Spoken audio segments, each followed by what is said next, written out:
ভারতের উত্তরাখণ্ডে ভূমিধসে অন্তত 9 জন নিখোঁজ রয়েছেন। ভারতের ওড়িশার পুরীতে রথযাত্রায় পদদলিত হয়ে 2 নারী সহ অন্তত 3 জনের মৃত্যু। অপারেশন সিন্দুরে পাকিস্তানে ধ্বংস হওয়া সন্ত্রাসী আস্তানাগুলো দেশটির সেনাবাহিনী, ISI এবং সরকারি সংস্থাগুলোর সমন্বয়ে পুনর্নির্মাণ করা হচ্ছে বলে দাবি করেছে ভারত। মার্কিন প্রেসিডেন্ট ডোনাল্ড ট্রাম্পের হুমকির পরপরই ইরানের রাজধানী তেহরানের পশ্চিমাঞ্চলে ইসলাম শহরে একাধিক বিস্ফোরণের শব্দ শোনা গেছে।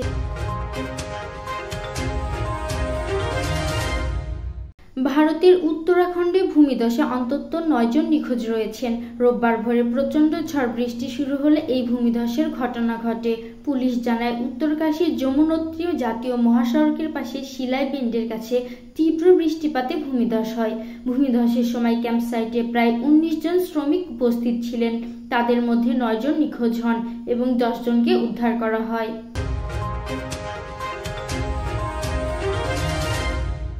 ভারতের ওড়িশার পুরীতে রথযাত্রায় পদদলিত হয়ে 2 নারী সহ অন্তত 3 জনের মৃত্যু হয়েছে। এই ঘটনায় আহত হয়েছেন আরও 10 জন।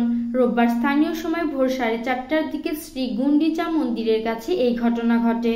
রথযাত্রা দেখতে বিপুল সংখ্যক ভক্ত জড়ো হয়েছিলেন। সেই সময় রথের সামনে ভিড়ের চাপে হুড়োহুড়ি ও ধাক্কাধাক্কি হয়। অনেকে মাটিতে পড়ে যান এবং পদদলিত হন।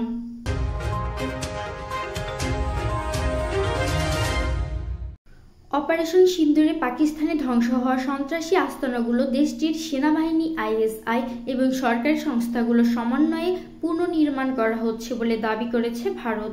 গোয়েন্দা সূত্রের বরাতে একাধিক ভারতীয় গণমাধ্যম এই তথ্য জানিয়েছে। দেশটির গোয়েন্দা সূত্র মতে, মে মাসে পেহেলগাম সন্ত্রাসী হামলার প্রতিক্রিয়া শুরু হওয়া অপারেশন সিন্দুরের সময় ভারতীয় সেনাবাহিনী যে সন্ত্রাসী লঞ্চপ্যাড ও প্রশিক্ষণ শিবির ধ্বংস করেছিল পাকিস্তান, সেগুলো পুনঃপ্রতিষ্ঠা করার জন্য সক্রিয়ভাবে কাজ করছে।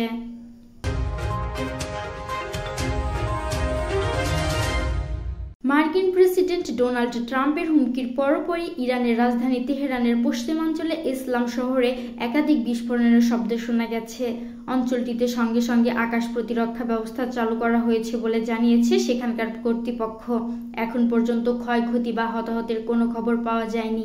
সারা দেশের সব খবর পেতে চোখ রাখুন আমাদের অপরাধ দমন ইউটিউব চ্যানেলে। এতক্ষণ সাথে থাকার জন্য ধন্যবাদ।